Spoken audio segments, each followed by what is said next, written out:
GSL Up and Downs Group 4. It's a crazy group. It is insane. It is so tight. It is just completely unbelievable. We have our current player, Daybreak. StarTale Virus. Starting in the red color is StarTale Virus. He lost 2 games. He won one of them. And now he is up against the Protoss to the bottom left in the blue color. He could take the lead in the group with a win. It is the evil genius. EG Hub. If he loses the game, though, we will suddenly have a situation where 4 players in the group are tied. The score of 2-2.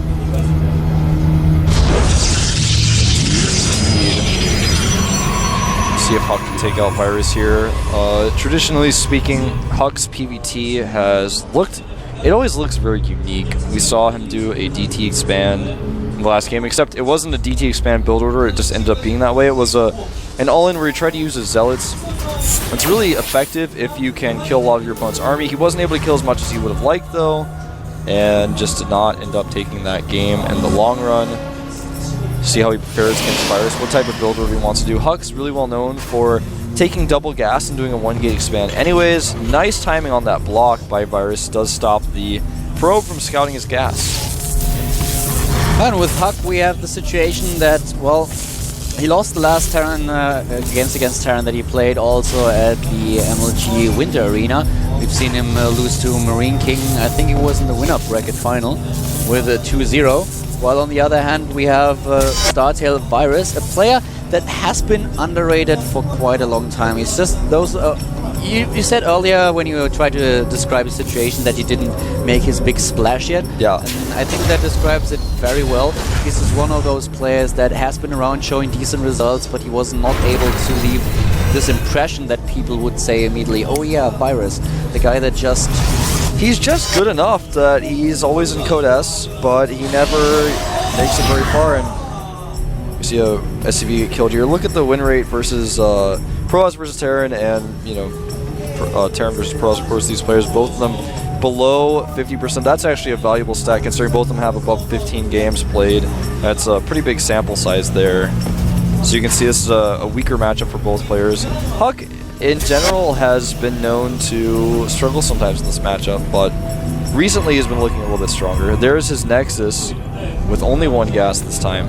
It's, by the way, really interesting to note the statistics that you just seen are, of course, related to all the GSL games that he played so far. If you take the rest of the maps into consideration, where he played against foreigners, we suddenly have Huck not at 30 games played in this matchup, but at 210 with a 50% win ratio. So this is also very, very interesting to see how much those statistics differ as soon as you just factor the the foreigner games into it. If you just relate to the GSL games, which is kind of important in this situation, Huck is on only like 35% win ratio, which is really bad. It shows also that Koreans are much better than foreigners.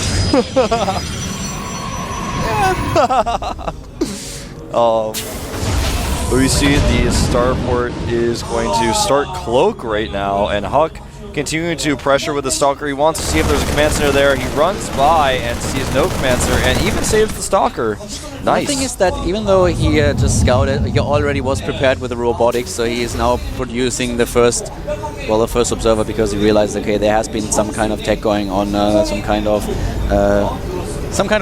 tech play that I have to be prepared for, and the observer will definitely ensure that he is able to fend off this Banshee play with the Cloak, and there's the expansion finally for Virus. Second observer for Huck, playing super safe. He will be able to defend against this pressure really easily. And build order-wise, that's really good for Huck. Also, no tank production for Virus just yet, so he, with his Command Center there, he couldn't afford it. He's going to have very few units out, and Huck may even have some timings available to him, as he is going up to a 4th gateway now. When he defends against this Cloak Banshee, he's going to be able to pressure a little bit, and Virus may be caught off guard. Ooh, an Armory going down. Yeah. We're going to see Thors with this push. Very, very early Armory, and this is going to be very interesting indeed, especially with now the add-ons being added. Yeah, you're perfectly right. This is the only thing that really makes sense at this point, and here's the Banshee. Well, the second observer was rallied across the map, so he has to send it home. Not going to lose too many probes though. And with a faster second Nexus, he'll be get okay. the Banshee. He should, but he does not. Wow. He actually really saves the Banshee. I'm quite impressed that he was able I to was pull this too, off. yeah. I did not expect him to save the Banshee, but well, he can now head home and repair. I wonder if he's going to get +1 plating for his Thors. A lot of players do this when they go for this type of push. And this is a push we've actually seen Virus do in the past before. And if I'm not mistaken, he even did it this very Code S season, or Code A season. Anyway, another Cloak Banshee attack. Oh, Huck with the Immortal. He will push it away now, though. 3 Banshee kills. The worker count now 30 to 32 in Huck's favor, but with mules, of course, it's not the ideal situation for Huck. I really like how he prepares for this. We have now the first forge, and this will help him a lot. I would not be surprised to see him to just drop one cannon in his mineral line, because as soon as Virus pushes out, and if he tries to split his army and attack his opponent's mineral line with one of the Banshees, that would do so much damage to Huck's economy. So a cannon would be a really interesting and nice choice. I would like this. He may even make a cannon that is natural for defensive purposes. There is a Raven on the way, so that will be point defense drone. And in fact, he will take out this observer with crazy Thor range. See ya. At least he spotted what's up.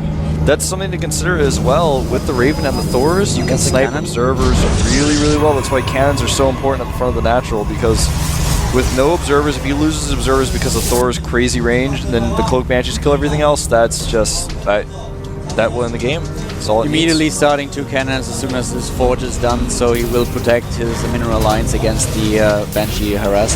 We have now Charge being researched. He's going for the armor upgrades, and this is a really, really interesting game. Yeah. This is almost exactly how the game played out last time Virus did this. And like I said, Virus is really well known for his Banshee play and his tank Banshee timing attacks as well as his Thors. The cannon will ward off the Banshee here. But not for long, because still there is a timing, well, not a timing, but positioning where he can just attack the Harvester, so he needs to use those Stalkers as well in order to kill the Banshee, or at least force it to retreat.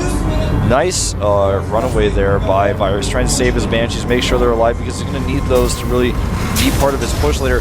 By the way, he's made a second starport, a second factory, and no second barracks yet, but it was funny, I remember when I was casting this in Code A, I joked that Virus invented the sequel to the 111 build. It's the 222 build with 2 starports, 2 factories, and 2 barracks, but he has not researched anything from the armor. He has not gotten any plating upgrades or attack upgrades. He got plating upgrades last time he did this. He's going to be skipping that this time in favor of more Banshees. If he gets the High Templar into play, then he can just feedback everything. Exactly. Not only the Thors, but also the Ravens and the Banshees. Yep. And +1 armor done for Huck here. He actually has the ability to research 2-2. He's going for Storm. Yep. Can do Storm against the Marines as well. But he needs the High Templar so that he can get enough energy. And there's third base going up for Huck right now. There we go. High Templar warped in.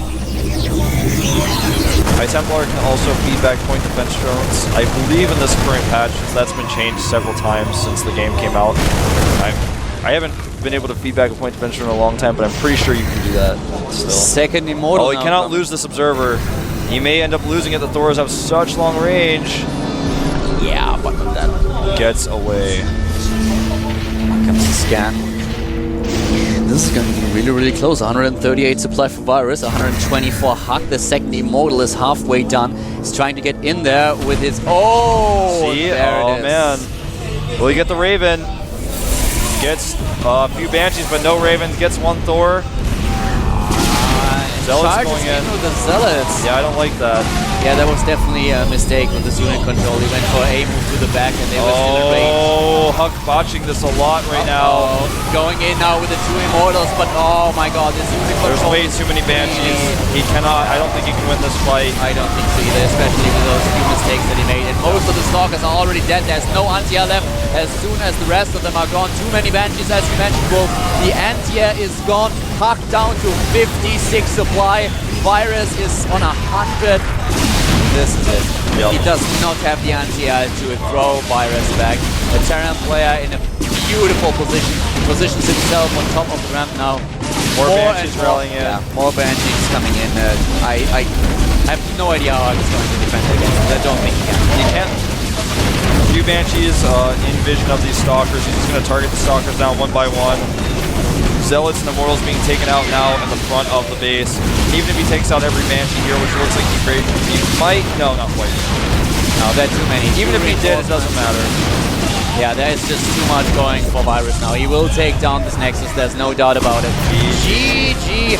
Hux leaves the game, and this puts us into the very, very weird situation. It does. Very close group here. This group is getting weirder by the minute. For GG has to face Brown now.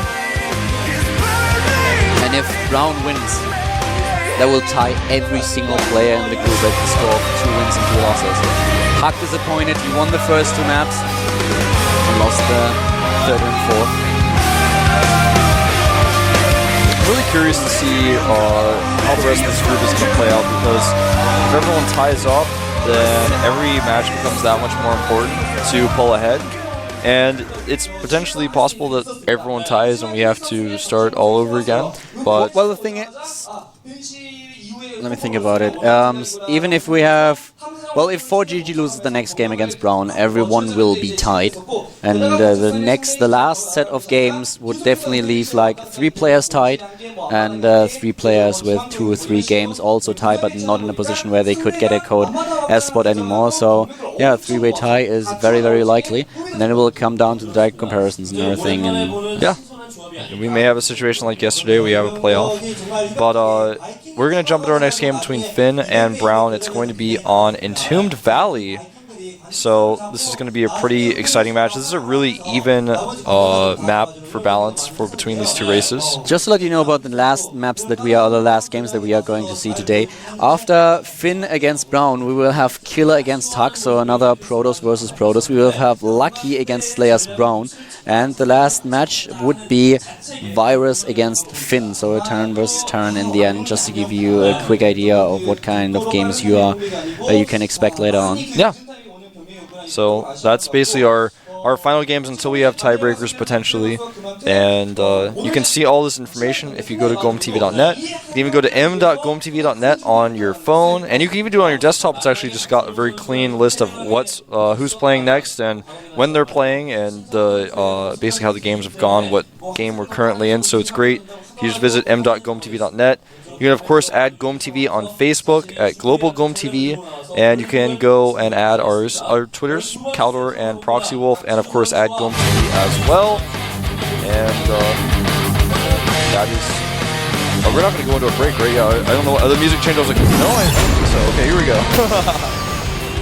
We have Entombed Valley for this particular match between Finn and Brown. Yes, we do. Brown, well, the only loss that Finn has so far was against Lucky. Countdown just started. OGS against Slayers, turn versus Protoss.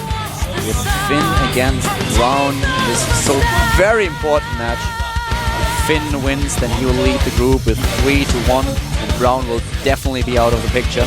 Yeah, a super important match for Brown. He needs to win this one. We'll see if he'll do it here at the GSL up and down matches. Caldor and Wolf.